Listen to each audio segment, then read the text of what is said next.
Estamos en vivo.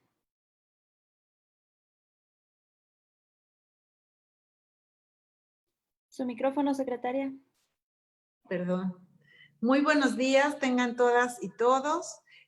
Una disculpa por los problemas, la verdad, técnicos que estamos teniendo con el internet y con la plataforma, pero me da mucho gusto que ya estemos conectadas. Estemos 65 personas ahorita por el Zoom y también ya estamos iniciando ya la transmisión por el Facebook Live. Entonces, va a ser una jornada muy interesante donde la subsecretaria Ana Liliana Sánchez Cortés nos va a hablar acerca del primer contacto. Bueno, ya ella les va a explicar un poco más en torno al tema que vamos a hablar del día de hoy y quisiera presentarla formalmente. La maestra Ana Liliana Sánchez Cortés tiene maestría en Derecho Constitucional y también estudios de doctorado en Derecho concluidos. Es la presidenta de la Barra Nacional de Mujeres Profesionales del Derecho AC. Es la actual subsecretaria de Prevención de la Violencia de Género aquí en la Secretaría de las Mujeres de Oaxaca, fiscal especializada en delitos contra las mujeres por razón de género, ya lo fue también al inicio de este sexenio, ha sido subprocuradora de atención a víctimas, justicia restaurativa y servicios a la comunidad, así como diputada local. Tiene como dentro de sus especialidades y diplomados muchos en temas de derecho, en electoral, en civil, en procesal civil, en amparo, en constitucional, y también estudios de género, educación y sexualidad, reforma procesal penal oral en Oaxaca, mediación, seguridad y justicia.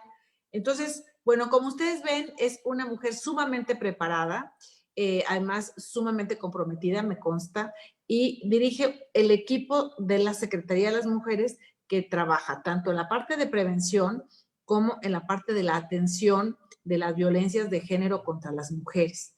Entonces, me da muchísimo gusto que hoy estamos pues conectadas, sobre todo personas que trabajan directamente con mujeres en los municipios, en esta capacitación virtual de los jueves, que pretendemos tener todos los jueves con ustedes algún tipo de capacitación, y el tema que les decía es primer contacto y acompañamiento de mujeres en situación de violencia ante el Ministerio Público. ¿Por qué? Porque sabemos que muchas veces les toca a las titulares de las instancias escuchar, hacer este primer contacto e ir a acompañarlas cuando ha lugar a hacer una denuncia al Ministerio Público, y si no hay Ministerio Público, también la subsecretaria les va a decir qué hacen, porque tienen que ir con su síndica o síndico procurador. Entonces, bueno, sin más, voy a dejarles aquí. Vamos a pedir que graben esta sesión para las personas que o no la están pudiendo escuchar por ciertos problemas técnicos o quisieran después repasar y volver a que no se les pierda detalle. Entonces, vamos a grabarla y la vamos a poner a disposición. Le agradezco muchísimo al equipo de la subsecretaria Ana Liliana, está aquí la licenciada Perla Vázquez, quien hace el acompañamiento en temas de violencia política, también en temas de acoso y hostigamiento sexual, en temas de violencia digital, y a Marco Loyola, que hace el acompañamiento en temas de masculinidades positivas, masculinidades no tóxicas, porque al final la violencia contra las mujeres en buena medida es ocasionada por los hombres y los hombres tienen que hacerse cargo. Muchísimas gracias, maestra Ana Liliana, muy contentas de poder contar con tu sabiduría y tu experiencia esta mañana. Gracias. Muchas gracias por la presentación, amablemente, secretaria. Yo espero que este esfuerzo que estamos haciendo el día de hoy por parte de la Secretaría de las Mujeres les sirva mucho a las amigas y compañeras que se encuentran en todas las instancias municipales de las mujeres a través de todo el territorio del Estado. Muchas gracias por esta oportunidad de hacer llegar estas pequeñas láminas a nuestras amigas en todo el Estado. Pues bueno, perdón, antes de que empieces, nada más, antes de que empieces, permíteme más decir una cuestión de orden. Normalmente estos cursos serían presenciales y tendríamos una lista de asistencia, unas mesitas de asistencia y unas mesas de registro. Como esto no lo vamos a hacer más que virtualmente por ahora, necesitamos de todas formas sí tener una lista de asistencia y registro. Entonces, si nos hacen favor, sea en el chat del Zoom o en su Facebook Live, si pudieran poner completo sus datos que implican, por ejemplo, su título profesional, si lo tienen, su nombre completo, su cargo, municipio, bueno, cargo, institución, municipio, y algún dato para contactarlas, de preferencia un correo electrónico, pero también puede ser el celular, pero sobre todo un correo para poderles después mandar la presentación si la desean. Les pedimos que nos ayuden con esto. Muchísimas gracias y perdóname la interrupción. Adelante. Bueno, pues vamos a compartir ahora la pantalla. Avisen si está compartiéndose la pantalla completamente.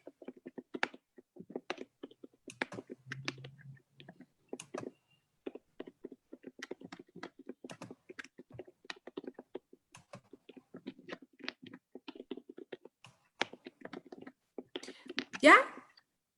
¿Sí se ve la pantalla? Sí se ve. Bueno, muy bien, pues empezamos.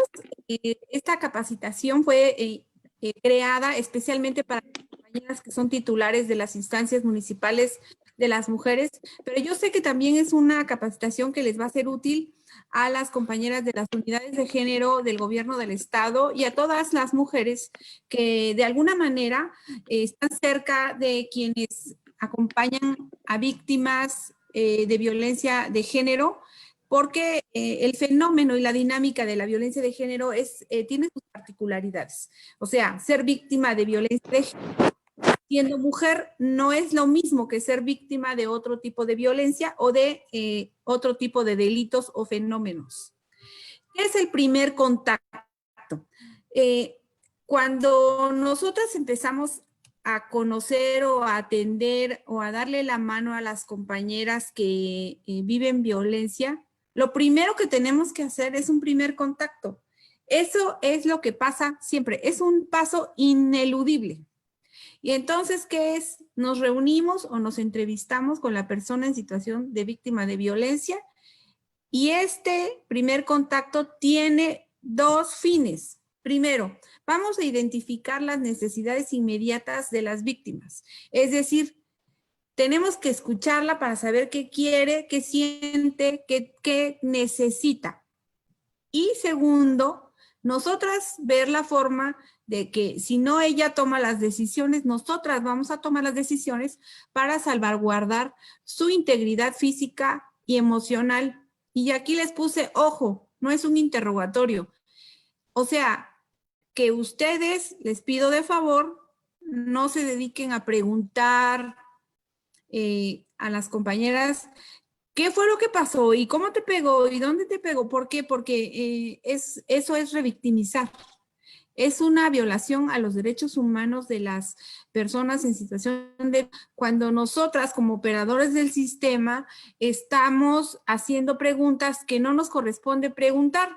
Es decir, ¿con quién tiene que desbordar la información la persona que llega a solicitar un servicio de atención? ¿Con la psicóloga del área de acompañamiento o con el Ministerio Público? O con la abogada que le va a dar el acompañamiento.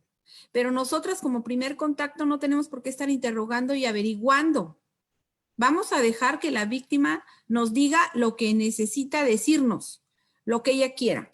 Entonces, pero esto tiene, por supuesto, un orden para que funcione y para que sirva nuestro primer contacto.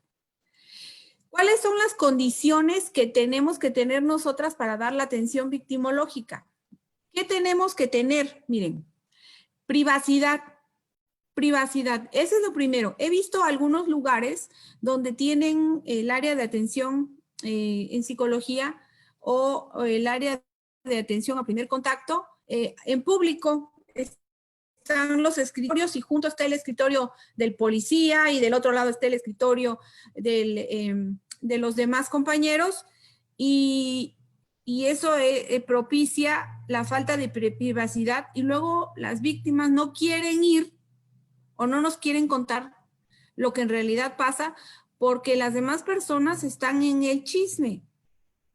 Y entonces nosotros tenemos que primero salvaguardar la privacidad y de la información que nos va a proporcionar la persona que lo necesita. ¿Y esto qué quiere decir? Que sin que haya terceras personas ajenas que puedan escuchar, No importa que si es el síndico, que si es la amiga que viene con la compañera, que si es el presidente municipal, que yo quiero enterarme de lo que pasa. No, discúlpeme, señor presidente, no puede usted estar presente durante el primer contacto. Las únicas personas que deben estar son la psicóloga, la abogada que va a llevar el caso en su momento, o si no hay, la titular de la instancia. Nada más. El lugar seguro para la atención, fíjense que hay lugares donde están la atención de las compañeras está muy a la vista y a la entrada de las oficinas. Yo les sugiero que el lugar para la atención sea un lugar donde haya la seguridad de que llega la persona que nos necesita y no va a poder accesar enseguida el agresor. Ha habido casos donde los agresores vienen detrás de ellas y luego quieren agredir también ahí a la compañera o agredir al personal de atención. Entonces sí necesitamos un lugar seguro que esté de preferencia cercano, digamos, sí cerrado, pero cercano a la policía, a un lugar donde tengamos acceso a la protección de nuestras propias autoridades municipales. Nosotras tenemos que tener una escucha activa. Fíjense que esto es una cuestión muy, muy importante porque tenemos que cuidar el tono de voz. Yo sé que mis amigas que están en la costa, igual que yo, nos gusta decir muchas picardías, pero no es el momento adecuado decir picardías cuando está una persona que viene a solicitarnos ayuda porque es víctima de violencia. Tenemos que cuidar que nuestro tono de voz sea amable con la persona. También no podemos gritar. Algunas tenemos una voz muy fuerte, tenemos que hablar un poco más empáticamente. Tenemos que cuidar el lenguaje corporal. Miren, no es lo mismo si viene la víctima y nosotros estamos poniendo atención, asentimos con la cabeza y guardamos silencio para que pueda escuchar la víctima, que si empezamos... ¿Sí me explico? Aunque parezca que estamos atendiendo, nuestro lenguaje corporal dice, no me interesa lo que tú dices. Entonces tenemos que tener nosotras como operadoras del sistema una congruencia empática. Empática significa que nos interesa la posición de la otra persona a la que estamos escuchando. Evitar el contacto físico. Esto es algo también muy importante. A veces pensamos erróneamente que las víctimas lo que quieren es que las abracemos o que les demos una palmada o que les tomemos de las manos. Sobre todo si se trata de víctimas de violencia sexual, no es recomendable que tengamos acercamiento físico con las víctimas. Ellas van a decir hasta cuándo y cómo podemos nosotras acercarnos. Pero es mejor así darle su espacio vital para que ella pueda tomar su sanación y hacer un acopio de realidad con lo que está pasando, sobre todo cuando le toca a una persona una situación delictiva, es algo inesperado. Nadie está preparado para ser víctima. Y entonces, esos primeros momentos donde llega a buscar ayuda, necesitamos darle tome las actitudes que decida. Y de preferencia hay que establecer un rapport, que significa un esquema de confianza. Poner un escritorio entre la usuaria y quien atiende nos hace tener a las operadoras del sistema una cierta autoridad. Y ellas cuando buscan apoyo no necesitan autoridad, lo que necesitan es empatía, comprensión, apoyo y sobre todo conocimientos de cómo darles el acompañamiento. Los servicios básicos que debemos prestar en las instancias de las mujeres, ya sean instancia municipal de las mujeres, que eso significa IMM, es intervención en crisis. ¿Esto qué quiere decir? Es una forma de darle los primeros auxilios psicológicos a la persona que llega en un estado difícil, después de haber sido víctima ya sea de un delito que tenga relación con la violencia de género o que haya sido víctima de violencia en su casa o en algún espacio. Entonces, ahí nosotras tenemos que saber dar este mecanismo que se llama intervención en crisis. Ahorita vamos a hacer unas referencias pequeñas porque es un área de especialidad en la psicología, pero sí tenemos que tener los conocimientos básicos y mínimos. Entonces, ahorita les voy a dar algunas señales de cómo se hace la intervención en crisis. Tenemos que saber canalizar o acompañar a las instituciones. Y entonces, compañeras, ustedes ya están en esto.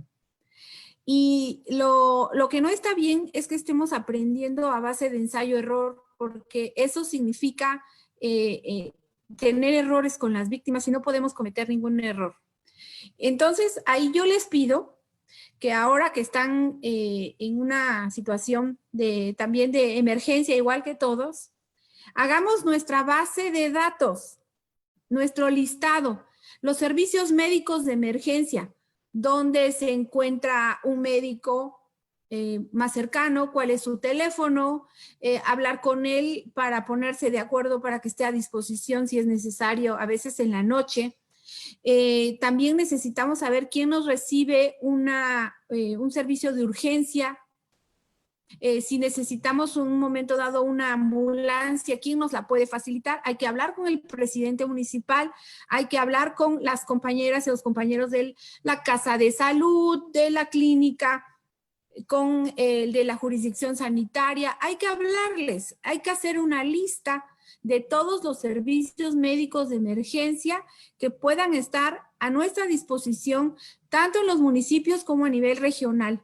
Tenemos que también tener un enlace con la persona del registro civil. Muchas de nuestras compañeras víctimas, cuando las sacan de las casas, las sacan sin sus documentos. Y entonces estos documentos son como el arma de cambio para que de alguna manera se entrevisten, se acerquen al agresor. Y es mejor que nosotros ya tengamos el enlace con el registro civil para poder tener los documentos de la compañera y ahorrarle a ella este trago amargo de buscar un documento que nosotros podemos conseguirlo de alguna manera con el registro civil. Tenemos que tener los conocimientos de los domicilios. A veces no sabemos el domicilio y el número de la calle donde está el hospital más cercano de la comunidad más cercana. Hay que conseguirlo. Tenemos que tener esa base de datos porque es parte de lo que nos hace que seamos eficientes. También tenemos que preguntar a todos qué horario tienen de atención, porque a veces pensamos que van a estar a las 5 y llegan 5:30 y a esa hora acaban de salir. Entonces sí tenemos que tener bien claro a dónde vamos a ir, cómo, con quién y tener los teléfonos de todo mundo.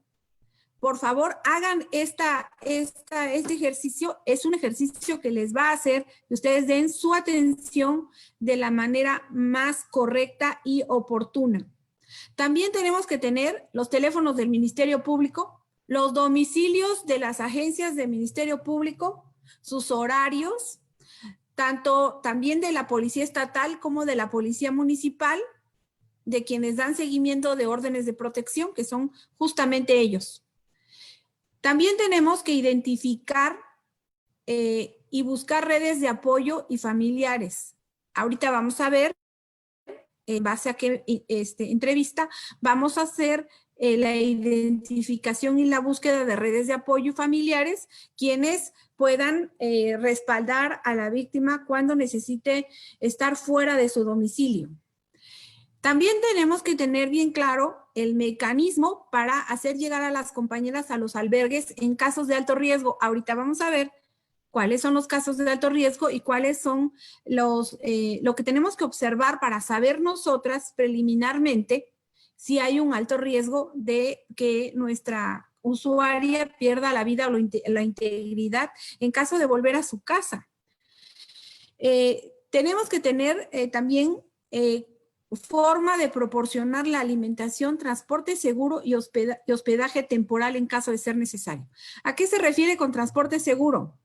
Si yo ahorita acabo de recibir a la compañera, me doy cuenta que necesita ir al Ministerio Público o que necesita ir a el servicio de emergencia de un hospital, porque viene violada, porque viene golpeada, porque fue víctima de una tentativa de feminicidio, tenemos que tener la forma de llevarla en forma segura a la atención, porque no vamos a tener todo dentro de las instancias municipales. Entonces, todo esto tiene que ver con acuerdos con su autoridad municipal. Y esto es algo que es básico. Cuando nosotras estamos ejerciendo un cargo público, fíjense que nosotras como instancias de las mujeres tenemos una doble cachucha. Por un lado, la primera cachucha se llama soy parte de la red de gobierno, de gobiernos municipales, de gobiernos estatales, somos parte de, pero también nos ponemos la otra cachucha, que es, somos ciudadanas que estamos acompañando a otras ciudadanas. Y entonces esto nos hace que a veces perdamos la idea de que nosotras como mujeres que estamos en un cargo público, así que sea pequeñito, mediano, grande, todas tenemos que ejercer nuestra facultad de acuerdos. Entonces, mucho de esto es hablar con los presidentes municipales, sensibilizarlos. Ustedes, si están en ese espacio, es porque el presidente municipal les dio la confianza, porque son nuestros cargos de confianza. Y entonces ustedes deberían de comunicarle todo lo que sucede en la instancia municipal al presidente municipal para que se entere siempre de lo que pasa y sea para nosotras un aliado y un área de fortalecimiento de nuestra instancia municipal o de nuestra institución en el caso de las unidades de género en el gobierno del estado. Acciones que vamos a seguir. Primero vamos a observar el estado de salud y verificarlo. Si se observa que viene golpeada, no le vamos a preguntar si está en crisis. No. Lo primero que tenemos que hacer es darle la atención médica de urgencia.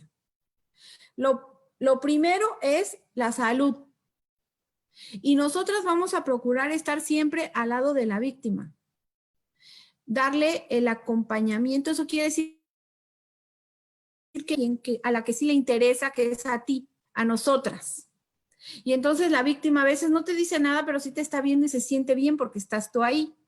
Esa mano que nosotras damos a las víctimas es una mano sumamente importante porque a veces es la diferencia entre el salvarle la vida o que le pase alguna otra desgracia. Entonces nosotras tenemos que estar ahí en cuanto sea posible, ¿no? Ya si el médico nos dice sálgase, por favor, nos tenemos que salir. Si el Ministerio Público nos dice salte, nos tenemos que salir.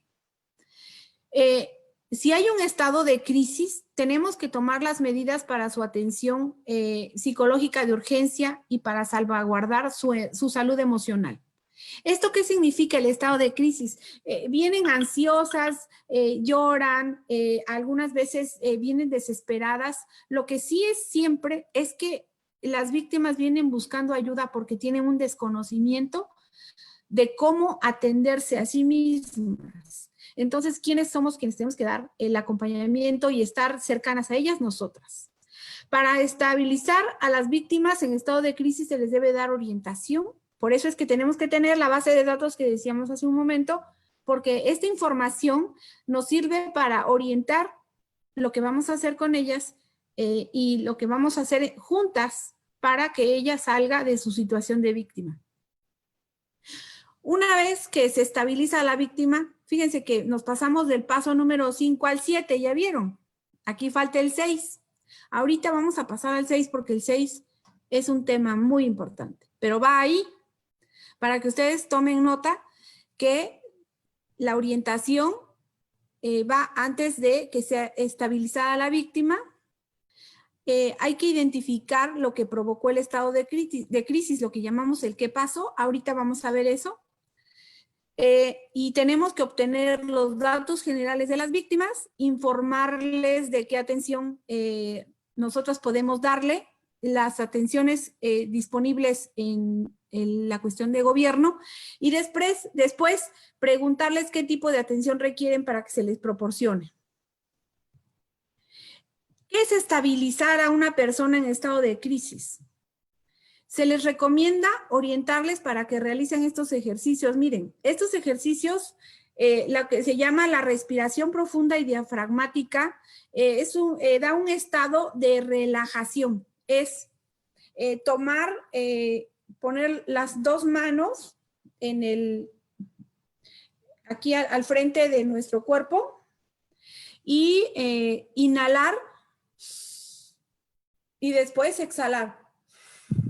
Estos ejercicios devuelven la tranquilidad a las víctimas para que podamos establecer un diálogo. Y en base a este tipo de ejercicios de respiración, ella va también a obtener un poco de realidad. Porque cuando una víctima llega, normalmente ha pasado una situación emocional difícil y tomar la decisión de buscarnos para pedir apoyo es una decisión muy dura para una persona que no esperaba ser víctima, porque nadie espera ser víctima. La respiración diafragmática también se puede hacer de esta manera. Siéntense en una silla cómoda, acuéstese boca arriba con una almohada bajo su cabeza, coloque sus manos sobre el pecho y la otra en el abdomen, lo que yo les decía aquí. Y empezamos a respirar. Inhalar es tomar aire y sacarlo con los labios juntos. Otra forma de hacer estos ejercicios es el abrazo de mariposa. Esta es una técnica que nos llaman de estimulación bilateral mediante tapping, que es así. Uno y otro, uno y otro, y uno y otro. Entonces, con esto se estimulan los hemisferios y producen un efecto de liberación de la tensión, de relajación, y esto nos ayuda mucho a estabilizar el estado emocional en que viene una víctima a solicitar ayuda. Ahora, ¿qué tenemos que observar nosotros de las víctimas?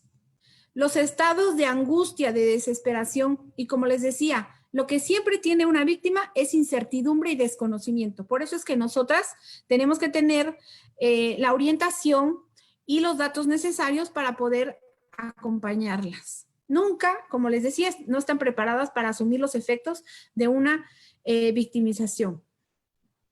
Entonces, lo que tenemos que darles es confianza, protección, certeza, contención y un acompañamiento eficaz y oportuno. ¿Cómo detectamos las necesidades emocionales urgentes? Primero, tenemos que saber si esta compañera tiene algunos factores de riesgo alto. También si tiene riesgo de perder la salud, porque si nosotras vemos que hay lesiones por alguna cuestión de violencia física y detectar si hay violencia emocional o psicológica que afecten y le den una afección emocional. Entonces, en el caso de que haya riesgo de perder la vida, lo que sigue es que salga del domicilio y descontextualizarla del entorno de control del agresor. En el caso de perder la salud, si es que nosotros vemos que hay riesgo de perder la salud, tenemos que buscar la atención médica de urgencia inmediatamente. Si vemos que hay una afección emocional, tenemos que tener a alguien que nos apoye para darle los primeros auxilios psicológicos, una contención emocional, lo que llamamos intervención en crisis. Y van a decir, uy, pero si no tengo ni oficina. Entonces, amigas, hay que buscar a alguien que te preste la oficina cuando llegue una víctima. Y te encierras y la atiendes en un lugar seguro.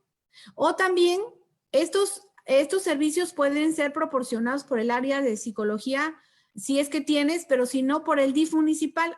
Seguramente el DIF municipal tiene estas estas formas de canalizar hacia esos servicios. Porque no necesitamos tener todo. Necesitamos saber en dónde hay y que estén a nuestro alcance y con acuerdos para que estén también a nuestra disposición. A ver, los datos generales. Ya ven que en el punto que estábamos hablando hace un rato, necesitamos explicar lo de los datos generales. Miren, ¿qué datos generales? Apunten esto, cópienlo, tómenle una foto, porque son los datos generales que necesitamos cada vez que llega una compañera. Primero, el nombre completo de la usuaria. Me ha pasado que me dicen, es que necesitamos apoyar a una compañera que esté en los Chimalapas. ¿Cómo se llama? María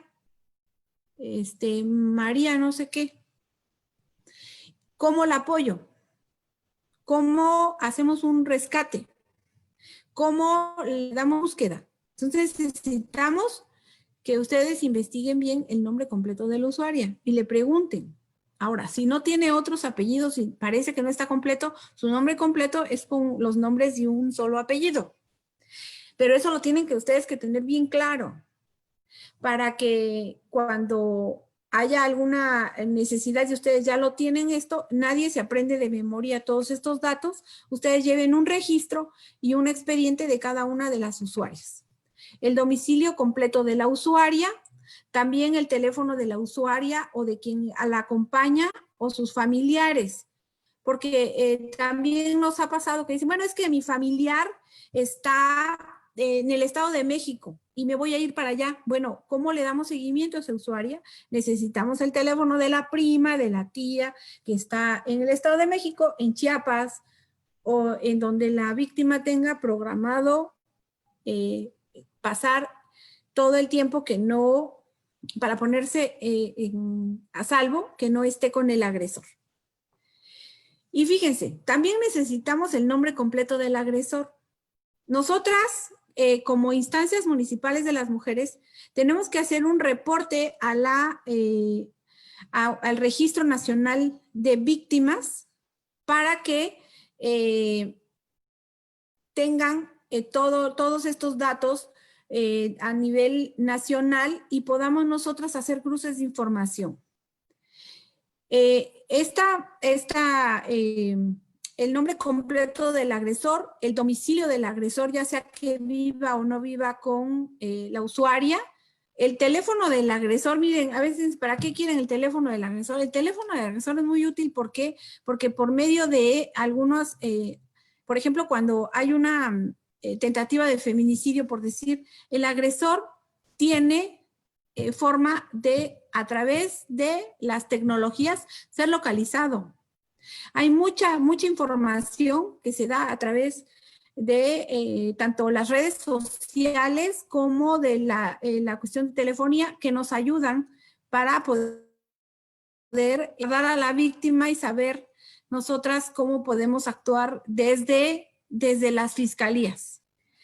El parentesco de la víctima con el agresor, porque a veces parece, como no ponen ahí, parece que fuera su hijo, o parece que fuera su pareja, o parece que fuera su esposo, pero en los tres casos no es lo mismo. Entonces tenemos que tener esa información en nuestro pequeño expediente. Hora y lugar de lo sucedido. Breve descripción de lo sucedido. Solamente se les debe de apuntar lo que quiera platicar la víctima. No es interrogatorio, es nada más un primer contacto. Después, la ruta de atención acordada con la usuaria y la firma y aceptación de la atención. Esto es muy importante porque a veces las víctimas vienen a nosotras y regresan el año que viene. Y ya no quieren atención mañana, pero el año que viene sí la van a necesitar y entonces necesitamos tener dentro de nuestros expedientes todo el antecedente, porque eso les sirve también a ellas para hacer una colocación en hora y fecha de las cosas que le han pasado. Bueno, eso es en cuanto a la obtención de datos generales que ella te va a contestar. Pero hay cosas que tú vas a contestar en base a lo que platiques con ella. Vas a evaluar preliminarmente el riesgo. vas a tener tus anotaciones u observaciones. Por ejemplo, en algunos casos, cuando tú notas que es un paciente psiquiátrico o cuando tú notas que tiene alguna adicción que necesita también atención, tienes que anotarlo allá. Yo noté esto, yo noté que ella dice que no se golpeó, pero traía una cortada en la cabeza que parece un cuchillo o algún instrumento punzocortante. Eso lo apuntas ahí, aunque ella no te lo haya querido decir. Es que dice que se cayó, pero no parece que se haya caído. Vamos, todo eso tienes que apuntarlo ahí para que ahí tengas tú como un recordatorio para para lo que sigue de atención, tú tengas ahí lo que viste la primera vez que tuviste reunión con la víctima. La hora y fecha de que tú le estás atendiendo y el nombre completo de quien la atendió, porque a veces hay 2 o 3 turnos. Y entonces tenemos que poner ahí la compañera que la recibió. Ahí va tu nombre completo. Bueno, ¿cómo sabemos o qué factores hablan de un alto riesgo de las víctimas? Estuvimos con las compañeras del Centro PAIMEF revisando cuáles son los datos que nos hacen que nosotras podamos valorar si hay un verdadero riesgo para las compañeras. Miren, la responsabilidad de la agresión siempre es del agresor. Aunque haya hecho lo que haya hecho la víctima, el agresor siempre puede definir en el último segundo no cometer la agresión. Entonces, nosotros debemos saber que quién es el responsable y quién es el que decide cuándo cesa la agresión, pues el propio agresor. No la víctima. Para que no digan, es que ella no quiso, por eso ya tiene la culpa. Eso no es así, ¿eh? Compañeras, para que ustedes tengan bien claro eso, no les vayan a decir a las víctimas, porque ellas lo que están buscando es ayuda, no alguien que las juzgue. Entonces, ustedes le preguntan, ¿te ha amenazado? Todas esas preguntas es de sí o no. Así, 1 minuto. ¿Te ha amenazado? Sí, no. ¿Ha amenazado a alguien de tu familia? Sí o no. ¿Te ha agredido físicamente? ¿Ha agredido físicamente a alguien de tu familia? El agresor ha estado recluido por delitos relacionados con violencia. Fíjense que muchos salen de la cárcel y regresan a la casa a ser agresores. El agresor ya ha agredido violentamente a otra u otras personas. A veces ellas dicen, es que a mí no me ha golpeado, pero sí, casi le sacó el ojo al vecino. Entonces, estamos hablando de una persona que tiene su personalidad, en su personalidad normalizada la violencia. Y eso lo podemos detectar a través de estas pequeñas preguntas. ¿El agresor usa armas con regularidad? Fíjense. ¿El agresor es alcohólico? ¿El agresor usa drogas? ¿El agresor ha intentado asesinarte? ¿El agresor ha intentado asesinar a alguien de tu familia? ¿El agresor es integrante de algún grupo de delincuencia organizada? ¿El agresor es integrante de la policía o fuerzas armadas? ¿O el agresor ha sido paciente psiquiátrico? Todo esto nos da un panorama, porque a veces contestan que sí a varias. Y entonces ahí, dependiendo de ya nosotros tenemos un estudio preliminar que podemos hacerle llegar en un momento dado al Ministerio Público, si así lo decide la usuaria, y tenemos un gran aporte para solicitar a veces la prisión preventiva no oficiosa, pero sí solicitada en base a este riesgo que nosotras vemos aquí. Y ya lo valorará. Esto no lo vas a valorar tú. Eso lo va a valorar tanto quien va a dar las órdenes de protección o el Ministerio Público. Ahora, ¿el qué pasó? Cuando vamos a hablar con la víctima del qué pasó, no es, oye, ¿y por dónde? ¿Y cómo? No. Nada más es preguntarle qué pasó. Y nosotras tenemos que permanecer en silencio, poniendo atención, escuchando la narrativa de lo sucedido. Entonces, nosotras no tenemos por qué hacer un exceso de preguntas porque no es un interrogatorio, ya lo decíamos, es escuchar la narración. ¿A quién le debe de decir todo lo que pasó con puntos y señales? Al Ministerio Público. O en su caso, a la psicóloga especialista que le va a dar la atención, la terapia breve si es que fuera necesaria. A nosotras como primer contacto no. Porque si va a estar narrándonos a nosotros, después va a ir con la psicóloga, después va a ir con la abogada y después va a ir con el Ministerio Público, cuando llegue con el Ministerio Público ya no va a querer decir nada. Y ahí es donde el Ministerio Público tiene que dar fe de lo que diga la usuaria.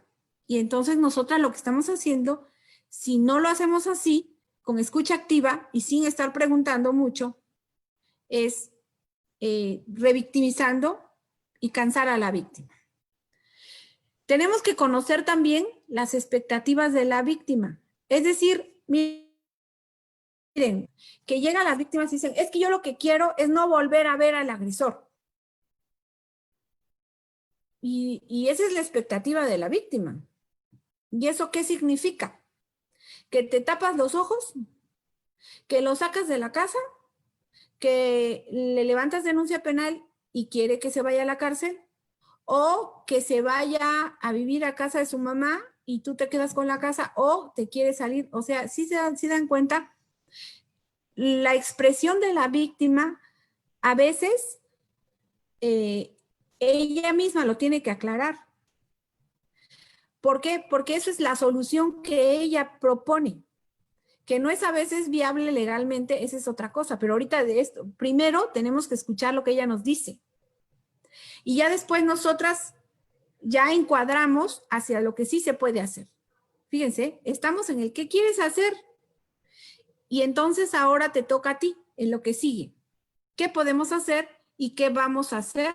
Es una solución en conjunto. ¿Se dan cuenta que es un diálogo? Primero, ¿qué pasó? Lo dice la víctima. ¿Qué quieres hacer? Lo dice ella también. ¿Qué podemos hacer? Eso te toca a ti en base a tu experiencia y en base a toda la información que tú ya conjuntaste. Y ya juntas nos ponemos de acuerdo qué vamos a hacer. Construyendo la ruta de la mano con la víctima. Miren, esta es una cuestión básica de derechos humanos, porque la víctima a veces plantea algo que no es posible hacer. Pero nosotras podemos hacer un encuadre hacia lo que sí se puede hacer, explicándole los procesos y los tiempos, y que ella tenga muy claro que no hay soluciones mágicas. Porque luego nos dicen, es que ¿por qué se va a ir a la cárcel? Lo que quiero es que me pague la pensión. Y tú le estás planteando ir al Ministerio Público y cree que mañana se va a ir a la cárcel. Pero eso tampoco es así, porque también el procedimiento penal lleva un tiempo para que ella lo entienda, lo comprenda en su dimensión. Y hay que tener mucho acompañamiento y darle mucha fortaleza a través de la atención psicológica para que ella comprenda, valore y participe adecuadamente en el proceso penal, si es que esa fue su decisión. A ver, ¿qué sí podemos hacer? Miren, en la atención médica es muy importante que tengamos bien presente lo que nos dicta la norma oficial mexicana 046.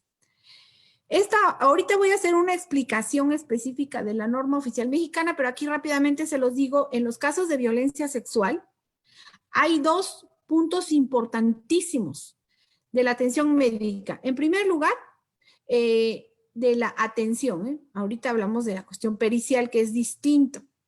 La cuestión en médica es, le tenemos que hacer su examen, su profilaxis para evitar el contagio de VIH. Si aparte es traumático ser violada, ahora imagínense que aparte también sea contagiada de un VIH. Y eso lo podemos evitar nosotras. Con una atención oportuna y con una atención médica oportuna.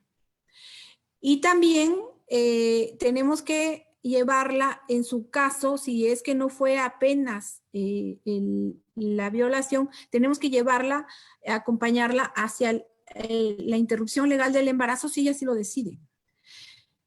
Y después también tenemos en algunos casos cuando nos da el tiempo, que ha sido hace unas horas el ataque sexual, tenemos que llevar a la víctima para que el sector salud le proporcione su pastilla del día siguiente, pero nada más tenemos 72 horas. Entonces hay que llevar la cuenta de que esto es prioritario y después seguimos con lo jurídico.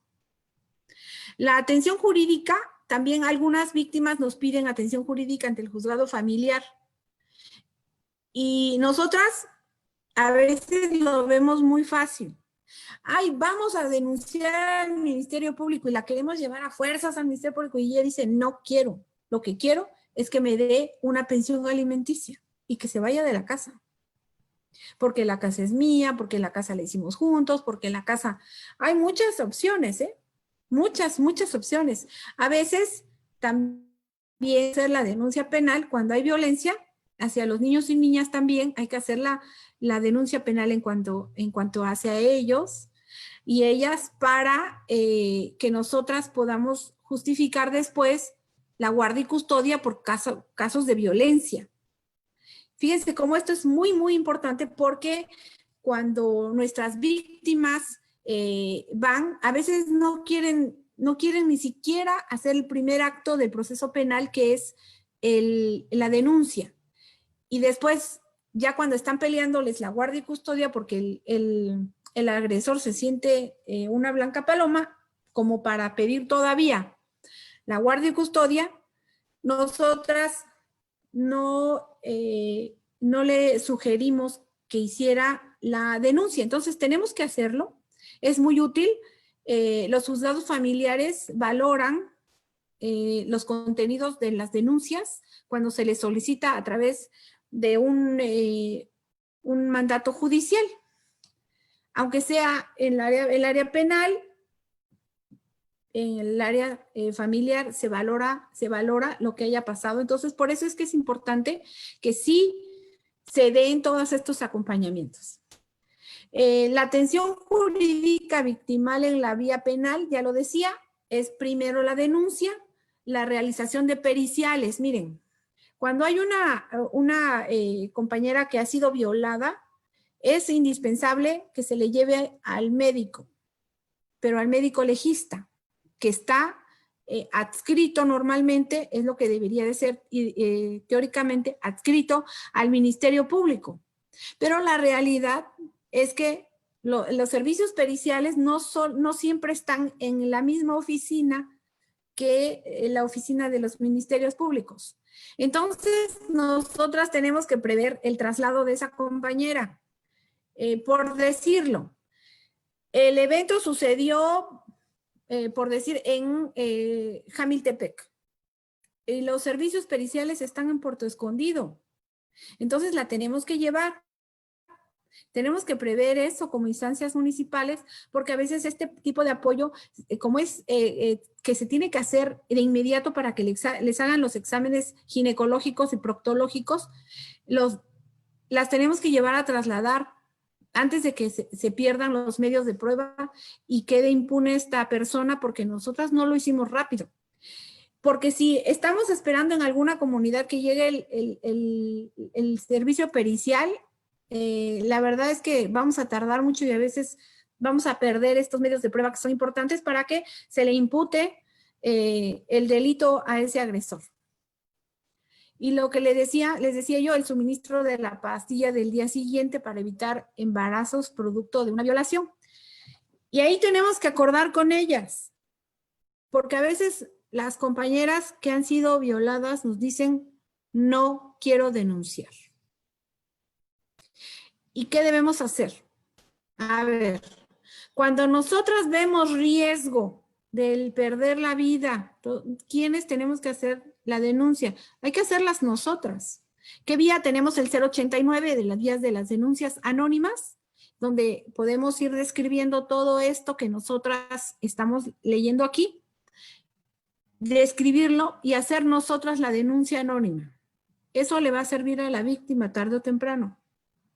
Pero hay veces que ella dice, no quiero ir.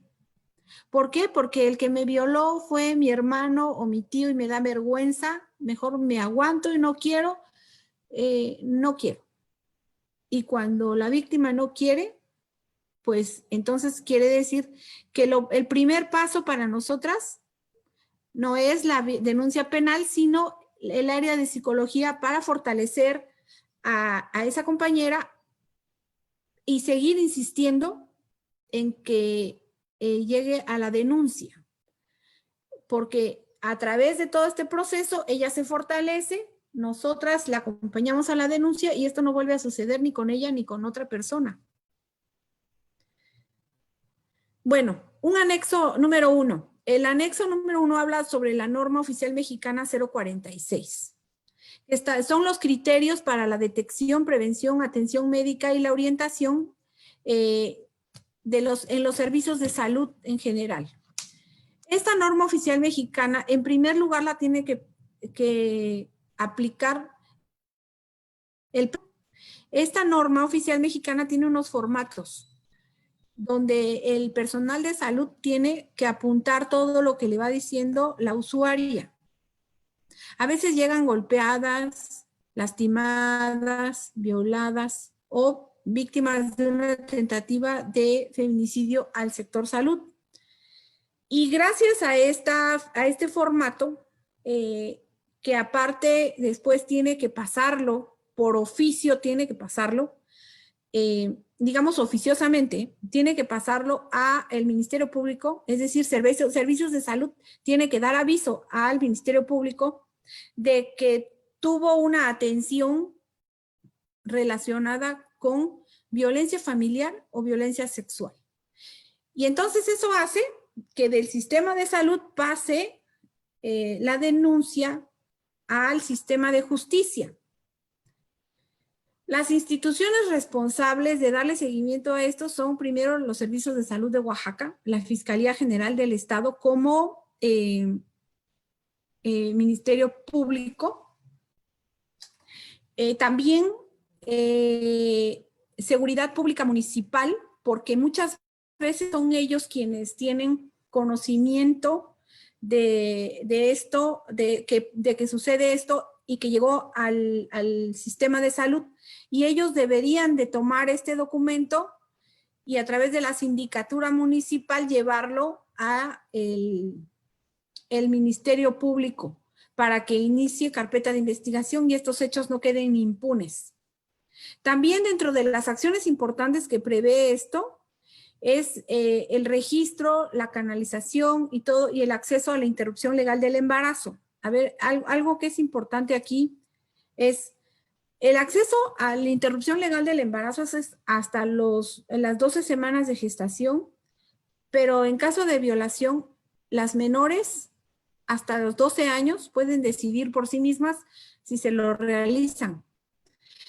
Independientemente de que su responsable o su representante legal, que sería su papá o su mamá, no estén de acuerdo. Y cuando no están de acuerdo de llevar a una chica de 12 años, de 13 años, de 14 años a la interrupción legal del embarazo, el papá o la mamá, hay que estar muy atentas. ¿Por qué? Porque pudo haber sido el propio papá, el hermano o alguien de la familia muy cercana y no quieren asumir la responsabilidad de no haber cuidado a esa niña. Entonces, esto lo teníamos que decir, lo teníamos que platicar. El tema de los albergues. Y ya con esto va a ser el último punto que vamos a ver el día de hoy. Los albergues, fíjense, los albergues para niños y niñas los tiene que llevar el DIF. Los albergues para víctimas de trata de personas, no sé si estén familiarizadas con el tema de trata de personas. Trata de personas antes se llamaba trata de blancas y después se llamaba lenocinio y es prostituir a las personas. Y ahora se llama trata de personas con fines de explotación sexual. La Fiscalía General de la República es la encargada de los albergues para las víctimas de trata de personas, no ustedes. ¿Por qué? porque regularmente detrás de la víctima, de las víctimas y de la trata de personas con fines de explotación sexual como delito o con fines de explotación laboral, detrás de esto siempre hay la delincuencia organizada y ustedes no tienen la capacidad instalada para hacerle frente a una situación de trata de personas. Entonces, esto tiene que tratarse con la Fiscalía General del Estado, quien a su vez tendrá que hacer las gestiones a la Fiscalía General de la República para albergar a las víctimas de este delito. Los albergues de tránsito refugio para mujeres. A ver, los albergues de tránsito son de 3 días y eso es lo que en teoría ustedes deberían tener en las instancias municipales. De 3 días. En esos 3 días ustedes tienen tiempo suficiente para apoyar a la víctima en sus trámites, tanto en el área penal como en el área médica, como para buscarle sus redes de apoyo si es que necesita salvar su vida. Porque un albergue temporal, que es un refugio, ahí es durante el tiempo de 3 meses, en Oaxaca se llama Casa de Medio Camino. Este está regulado por una norma oficial mexicana, que aquí la puse, la 025 SCA 2-2012, que es para víctimas de violencia familiar y sexual, mujeres, sus hijas e hijos. Y en Oaxaca solamente existen 2 que están trabajando con recursos públicos federales y estatales y municipales. A estos 2 albergues, nosotras como Secretaría de las Mujeres, la maestra Ana les hizo entrega de algunos apoyos porque ellas nos han apoyado también muchísimo con las compañeras víctimas que requieren este servicio. ¿Cómo tener recursos para los refugios? Porque me van a decir, no, es que no puedo, no tengo dinero para los refugios. A ver, cuando aquí abajo, si pueden copiar la liga que está abajo, ahí están los lineamientos para la operación de los refugios de mujeres víctimas de violencia de género. Esta información yo ya se la hice llegar a presidentes y presidentas municipales, chat que tenemos con ellos desde la Secretaría, para que ellos pudieran acceder a este tipo de refugios. Pero ¿cuál es la premisa? Tiene que tener 3 meses mínimo de funcionamiento. ¿Eso qué quiere decir? Que ustedes lo tienen que hacer como puedan. Háganlo. Y nosotros les vamos a apoyar para que ustedes conozcan el modelo integral de cómo debe atenderse, para que se dé el protocolo de seguridad y actuación en materia de atención a víctimas y para que se acredite la profesionalización del personal. Y entonces, en el próximo ejercicio fiscal, ustedes sean de las instancias municipales que puedan tener un refugio y puedan acceder a este financiamiento que no se acaba cada año. ¿Por qué? Porque muchas instituciones no cumplen con estos requisitos. Y la verdad es que es una oportunidad de oro que se les está yendo a las compañeras porque este tipo de servicio muchas veces lo damos. Entonces, lo damos a través de nuestros propios medios. Entonces, yo creo que sería muy valioso que ustedes pudieran acceder a este tipo de financiamiento. Finalmente, quiero comentarles brevemente algo sobre nuestro centro de atención PAIMEF-ESMO. El Centro de Atención a Mujeres Víctimas de Violencia a sus hijos e hijas, que se llama PAIMEF-ESMO, PAIMEF, porque es un programa de atención para las instancias de las mujeres en los estados, en las entidades federativas, ESMO porque es la Secretaría de las Mujeres de Oaxaca. Nosotras allá tenemos compañeras abogadas, compañeras psicólogas y trabajadoras sociales que trabajan en 3 grupos focalizados de atención. El primero, el grupo a víctimas indirectas de feminicidios, el grupo que atiende violencia sexual, el que atiende casos de violencia familiar u otro tipo de violencias. Este centro cuenta con abogadas titulares que dan acompañamiento victimal en materia penal y en materia familiar. Todo es gratuito. Las psicólogas también están especializadas en atención a víctimas. También tenemos profesionales de trabajo social para las adecuadas canalizaciones. Y hay algo muy importante que es particular y único en el país, es la ludoteca, que está especializada en detección de abuso sexual infantil. Nuestro centro está a disposición de ustedes en Belisario Domínguez, número 118, en la colonia Reforma, en Oaxaca de Juárez, Oaxaca. Bueno, pues espero que les haya gustado esta conversación de este día. Espero sus preguntas. También les digo que esto no se acaba porque vamos a hablar más de qué vamos a hacer ante el Ministerio Público. Ya ahorita les dije algunos datos preliminares, pero tenemos que hacer un énfasis más todavía en cómo vamos a ir ante el Ministerio Público, cómo tenemos que acompañarlas para que denuncien, qué les tenemos que decir a nuestras compañeras para que su denuncia sea muy puntual, nos sirva y llegue a un buen fin en el proceso penal. Pues muchísimas gracias, estoy para servirles.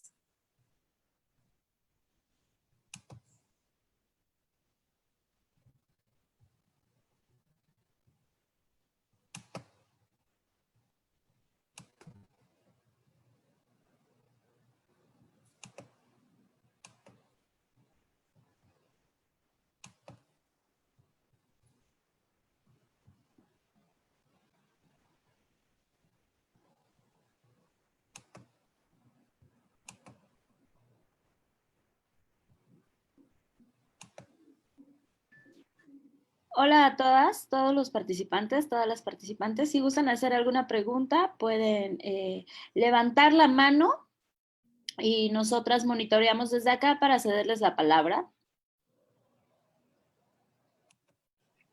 En la parte del chat, bueno, está María de los Ángeles Sandoval. Voy a abrir micrófono, subsecretaria. Sí. Para estar atentas. Sí. Adelante, María de los Ángeles Sandoval.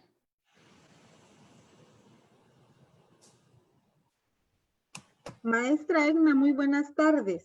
Hola. Maestra, muy interesante su plática y nos gustaría que nos ampliara usted un poquito más la información todavía referente a cuando, como usted comentó, ¿no? Desafortunadamente las mujeres sufrimos alguna cuestión de violencia. Aparte de lo que usted nos comentó, cómo hay maneras también para controlar las respiraciones y todo eso, me gustaría que usted nos ampliara un poquito más de este tema. ¿Qué más se puede hacer para ayudarlas, aparte de tener la parte jurídica y ayudarlas en la cuestión también de manejar algunos temas de respiración y otras cuestiones?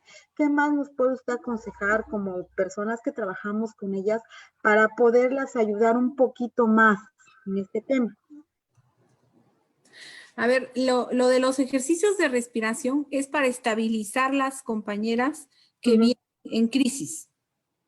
O sea, ese es el objetivo de esto. No es propiamente dicho la tensión, pero si no le quitas el estado de crisis a la persona que viene en situación de víctima, no puedes dialogar con ella y no puedes pasar a los siguientes pasos.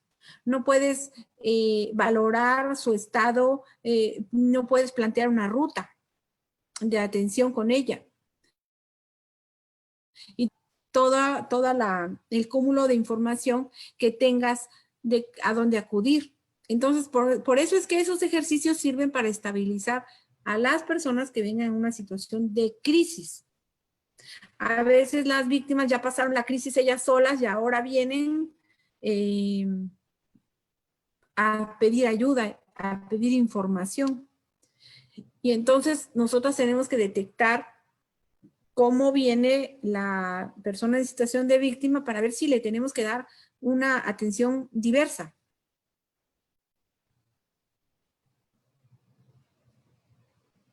Espero que te haya quedado un poco más claro, porque la verdad es que las líneas de atención que dice la Constitución son cajones muy, muy precisos.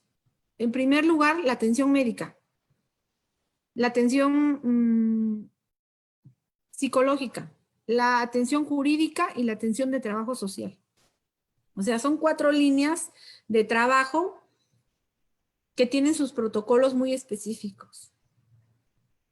Ok, muchísimas gracias, maestra Edna. Ahora vamos a permitirle a Ruth Guerrero que nos diga cuál es su duda. Adelante, Ruth Guerrero.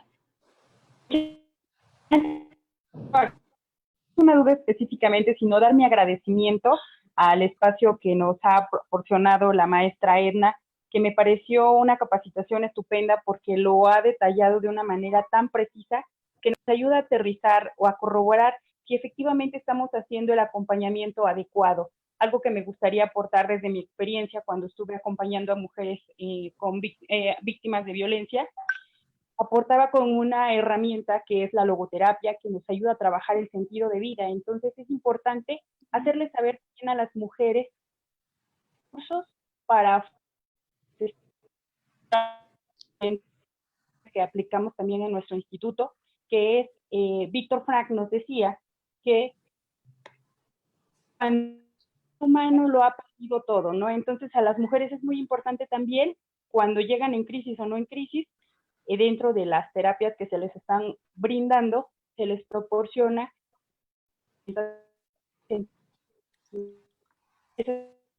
Pues, muchísimas gracias por el espacio a la maestra Edna Liliana. Gracias. Sí, efectivamente. Adelante, Miren, maestra. ¿mande? Adelante, maestra. Sí, yo quisiera referir, lo que estamos hablando ahora es de primer contacto, porque ya la intervención en crisis o los primeros auxilios psicológicos ya hablan de otro mecanismo, un mecanismo que es especializado en el área de psicología.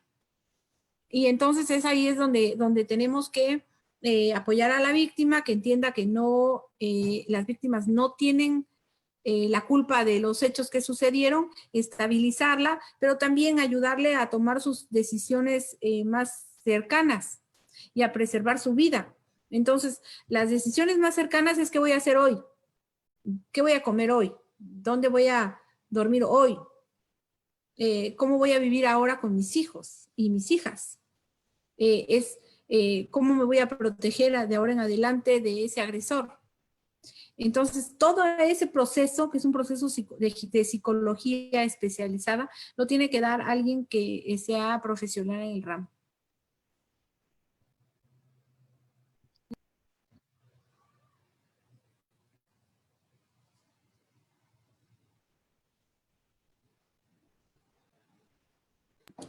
Hola, ¿ya me escuchan?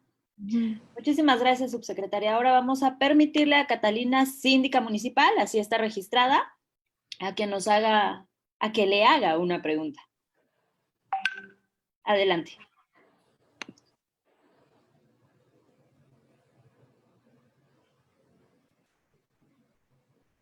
Ponga su micrófono encendido, por favor.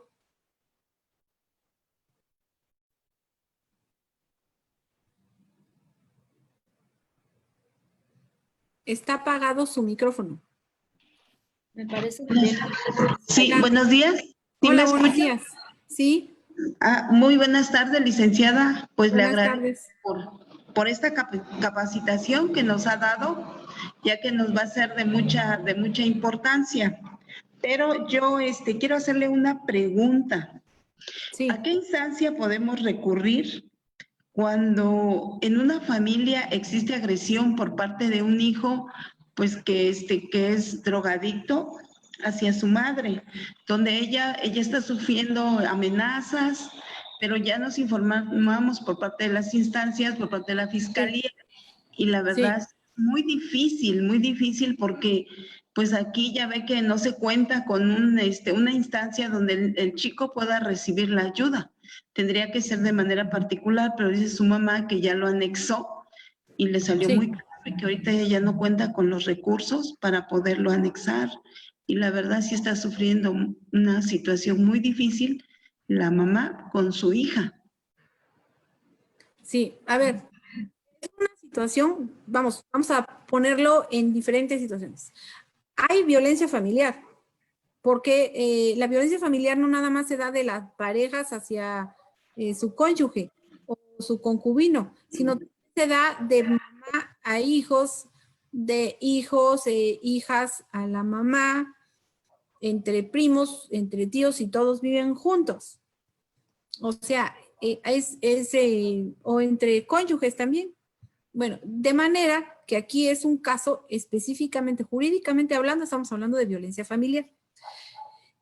Hay una circunstancia extra, que es el caso de que este chico tiene una adicción. A ver, ya lo ha anexado y la situación sigue, porque la adicción refuerza la situación de violencia. Es decir, son dos cosas diferentes.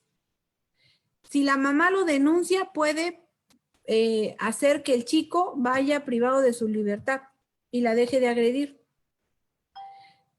Esa es una. Pero también hay otras instancias, si la mamá no quiere, porque es lo que les decía, la mamá es la que define.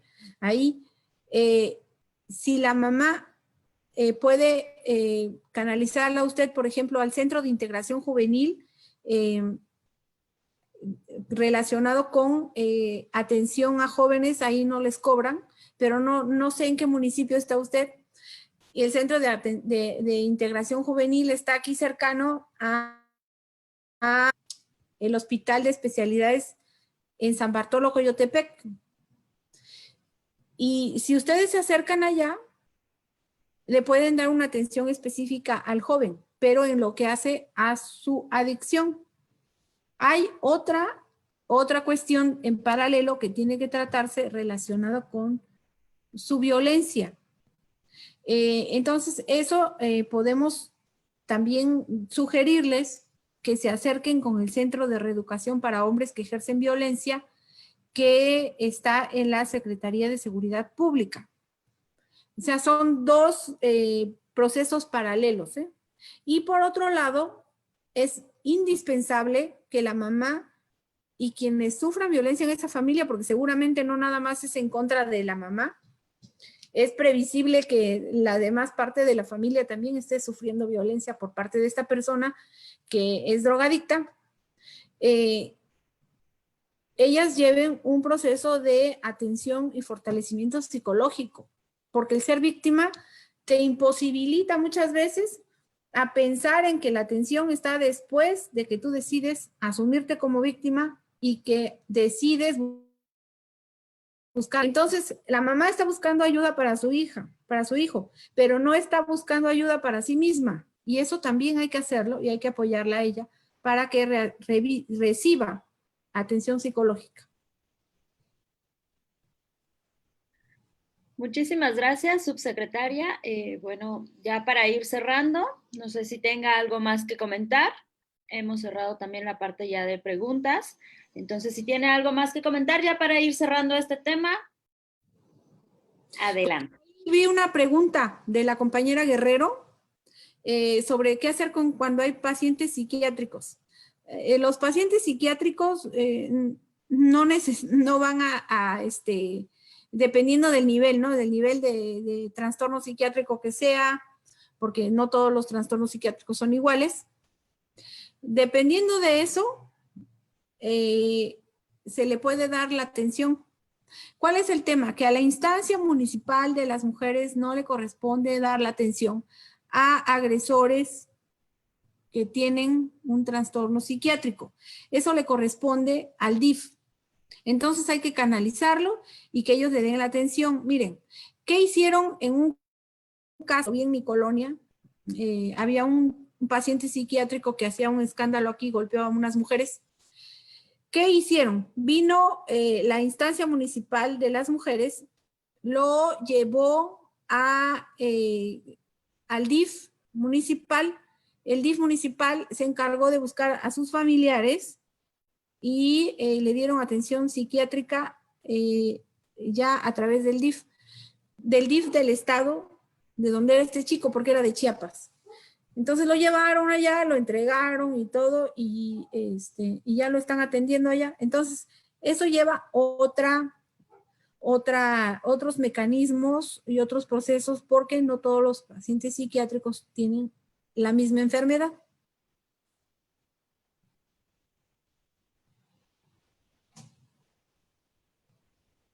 Bueno, subsecretaria, con esto concluimos. ¿Está de acuerdo? Sí, yo nada más quiero al final dar, agradecer muchísimo. Miren, está aquí la compañera de San Francisco Ixhuatán. Muchas gracias por estarnos viendo. Quiero agradecer porque me parece muy importante que ellas hayan estado acompañándonos durante toda la presentación. También la compañera de Sundasai Caballero, la compañera María de los Ángeles, Alicia Hernández, muchas gracias, amiga. Julia Antonia Ruiz Castellanos, muchas gracias por acompañarnos. Bueno, Karen Melisa, también muchas gracias. De veras que agradezco mucho su atención. En San Bartolo, Coyotepec también, la compañera Itabico, amiga del alma. Entonces, pues muchas gracias por su atención.